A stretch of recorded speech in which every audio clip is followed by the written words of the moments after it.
High বন্ধুরা, Muscat homemaker থেকে আমি রূপা নিয়ে চলে এসেছি খুব সুন্দর একটা ব্লগ। কেমন আছো তোমরা সবাই? আমরা তো বেশ আছি। আজকে তোমাদের কাছে নিয়ে চলে এসেছি খুব সুন্দর একটা রেসিপি। দেখতেই পাচ্ছ, আজকে আমি নিয়ে চলে এসেছি এই ছোট ছোট সাইজের বেগুন। আজকে এই বেগুন দিয়ে আমি একটা তোমাদের কাছে খুব সুন্দর নিরামিষ একটা রেসিপি শেয়ার করব। তো বন্ধুরা, আজকে নিরামিষ রেসিপিটা আমি কিভাবে করি সেটা দেখতে হলে অতি অবশ্যই আমার সাথে থাকতে হবে, আর ভিডিওটা একদম স্কিপ করবে না।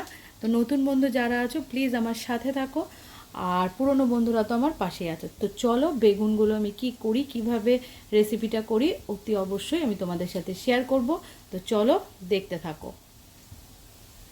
তো বন্ধুরা দেখো, আমি বেগুনগুলো নিয়ে নিয়েছি। তো বেগুনগুলো আমি কিভাবে কাটবো, বেগুনগুলো কিন্তু আমি এইভাবে কেটে নেব। প্রত্যেকটা বেগুনই আমি পুরো কিন্তু কাটবো না, দেখতে পাচ্ছ আমি এই বোটা সমেতই বেগুনগুলো এভাবে কেটে নেব। তো চলো পরপর বেগুনগুলো কেটে নিয়ে আবার তোমাদের কাছে আসছি। ফাইনালি দেখো, বেগুনগুলো আমি প্রত্যেকটা বেগুন ঠিক এইভাবে করে কেটে নিয়েছি। এইবার আমি কি করব, এই মুহূর্তে বেগুনগুলোকে নুন হলুদ দিয়ে ভালো করে ম্যারিনেট করব। তার জন্য আমি এই বাটিটার মধ্যে বেগুনগুলো নিয়ে নিলাম। ফাইনালি সব বেগুনগুলোকে এই বাটিতে নিয়ে খুব ভালোভাবে নুন হলুদ দিয়ে ম্যারিনেট করব। এইভাবে প্রায় আধ ঘন্টা মতো ম্যারিনেট করে রাখবো, কারণ তাহলে কি হবে, বেগুনের মধ্যে ভালোভাবে নুন হলুদটা ঢুকে যাবে।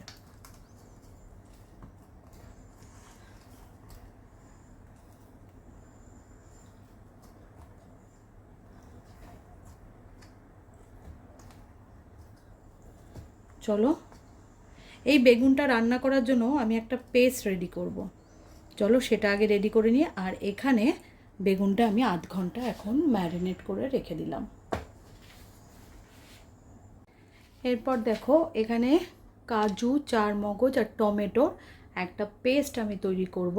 তো ততক্ষণে আমি বেগুনগুলোকে ভালোভাবে ফ্রাই করে নেব। তো চলো, বেগুনটা ফ্রাই হতে হতে আমি পেস্টটা তৈরি করে নিই। চলো, ফ্রাইং প্যানটা বসিয়ে দিয়েছি। এরপর তাতে আমি তেল অ্যাড করে দিলাম।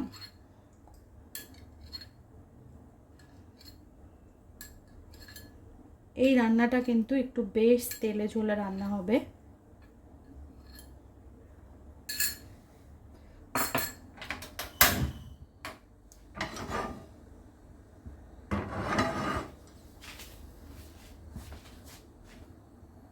এরপর দেখো, তেলটা গরম হয়ে এসছে।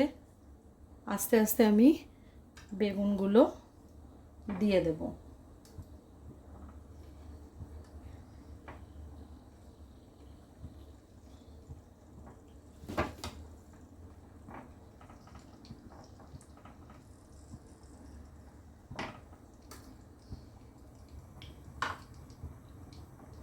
চলো বেগুনটা ভাজা হোক, তারপর আবার তোমাদের কাছে আসছি।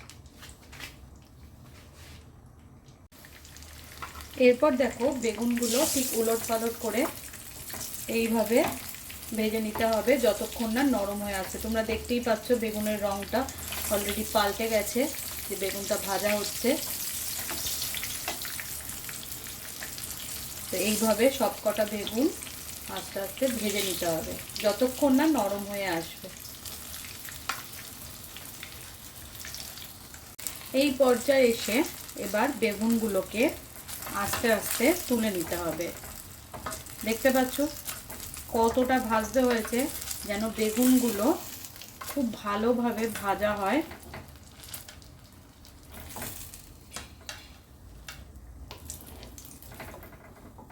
তো চলো, এরপরে মশলা কি কি মশলা আমি ইউজ করি সব শেয়ার করছি। আমার সব বেগুন ভাজা কমপ্লিট। এবার আমি আস্তে আস্তে ফোড়নটা অ্যাড করে দেব। ফোড়নে আমি তেজপাতা আর গোটা গরম মশলা দিয়ে দিচ্ছি। একটু ভাজা হলে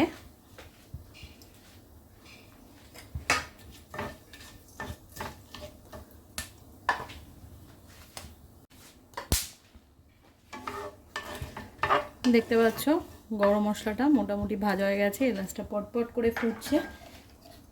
এই সময় আমি যে পেস্টটা করব বলেছিলাম সেই পেস্টটা আমি এখানে অ্যাড করে দিলাম।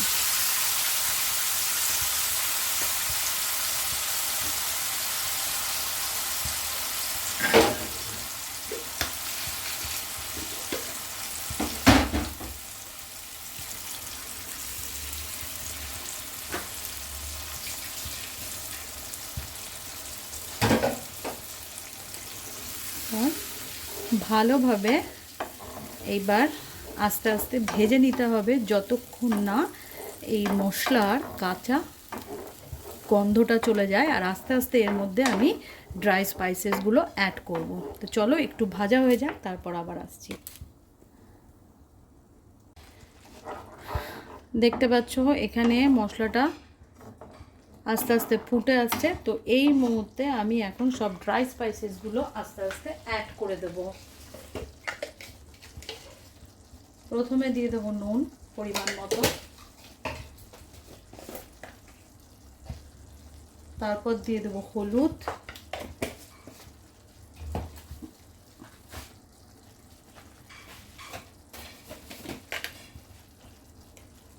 তারপরে দিয়ে দেবো কাশ্মীরি রেড চিলি পাউডার,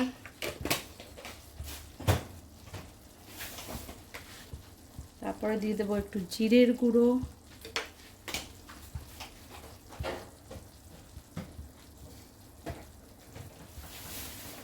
আর দিয়ে দেবো সামান্য পরিমাণ ধনের গুঁড়ো, আর ঝালের জন্য খুব সামান্য পরিমাণ একটু রেড চিলি পাউডার দিয়ে ভালোভাবে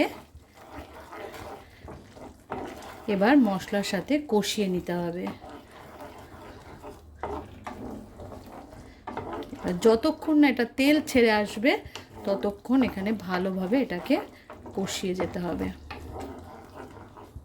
দেখতে পাচ্ছ রংটা কি সুন্দর হয়েছে। তো চলো একটু কষে এলে তারপর আবার তোমাদের কাছে আসছি।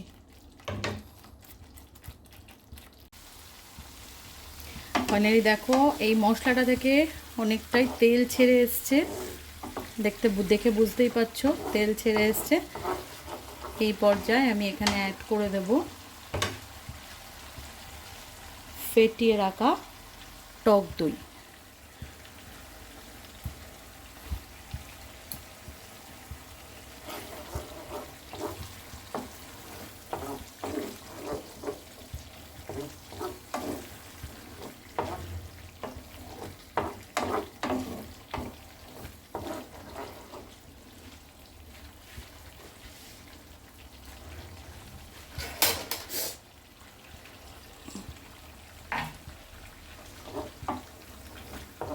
চলো টক দইয়ের সাথে মশলাটা একটু মিশে গেলে, একটু ভালো করে কষে এলে তারপর আমি এর মধ্যে অ্যাড করে দেব বেগুনগুলো।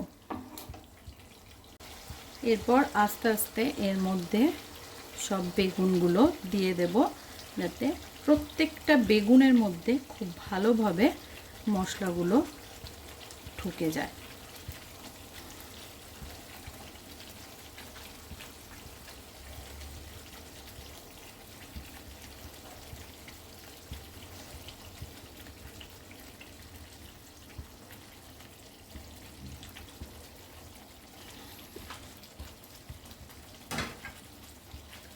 তারপর অ্যাড করে দেব অল্প পরিমাণ কিছু কিশমিশ।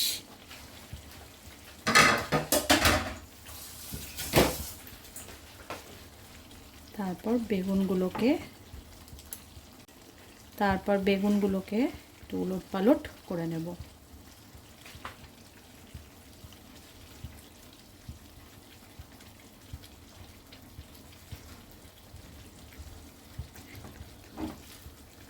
দেখাচ্ছ এই মুহূর্তে বেগুনগুলো একটু ফুটতে দিতে হবে,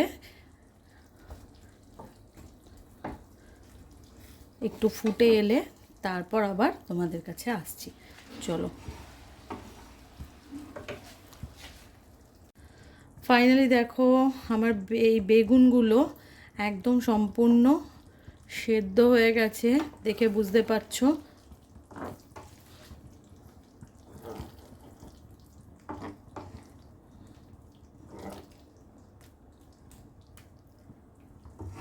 এই মুহূর্তে আমি এর মধ্যে অ্যাড করে দেব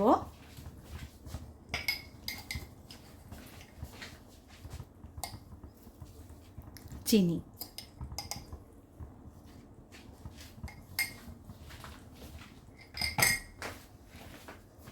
এরপর ভালোভাবে একটু নেড়ে চেড়ে নেব, গ্যাসের ফ্লেমটা একটু বাড়িয়ে দেব, দিয়ে নিরামিষ দিনে এই রকম বেগুনের রেসিপি দারুণ লাগে খেতে। তোমরাও একবার বাড়িতে ট্রাই করে দেখো বন্ধুরা, খুব খুব ভালো লাগে। এই রকম সাইজের বেগুন হলে জিনিসটা খুব ভালো হয়, তো এইভাবেও তোমরা একবার ট্রাই করে দেখো।